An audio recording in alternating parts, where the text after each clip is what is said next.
అందరూ మన ఛానల్లో స్క్విడ్ గేమ్ ఎక్స్ప్లెనేషన్ సిరీస్ని చూసారా? లేదా? అయితే ఇప్పుడు వెళ్ళి చూడండి. అవి చూశాక ఈ వీడియో చూడాలి. అదే సాంప్రదాయం. సో ఈ వీడియోలో స్క్విడ్ గేమ్ చూసినప్పుడు మనం మిస్ అయిన చాలా ఇంట్రెస్టింగ్ పాయింట్స్ని నేను ఎక్స్ప్లెయిన్ చేయబోతున్నాను.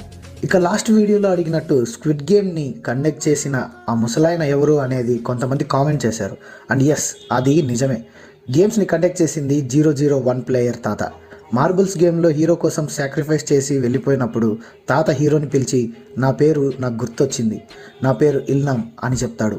కొరియన్ లాంగ్వేజ్లో ఇల్నామ్ అనే పేరులో ఇల్ అంటే ఫస్ట్ అని అర్థం అండ్ నామ్ అంటే మ్యాన్ అని అర్థం. అంటే ఇల్నామ్ అన్న తాత పేరుకి అర్థం ఫస్ట్ మ్యాన్ అని. సో తాత అప్పుడే మనకు హింట్ ఇచ్చాడు, గేమ్స్ని స్టార్ట్ చేసిన ఫస్ట్ పర్సన్ ఆయనే అని. కానీ మనకు అంతగా కొరియన్ రాదు కాబట్టి మనం అర్థం చేసుకోలేకపోయినాం. అండ్ దానికి ప్రూఫ్ ఏంటంటే, ఆ గేమ్ అయ్యాక హీరో ఏడుస్తూ బయటకు వస్తే తాతని సోల్జర్ షూట్ చేయడం మనకు చూపించరు.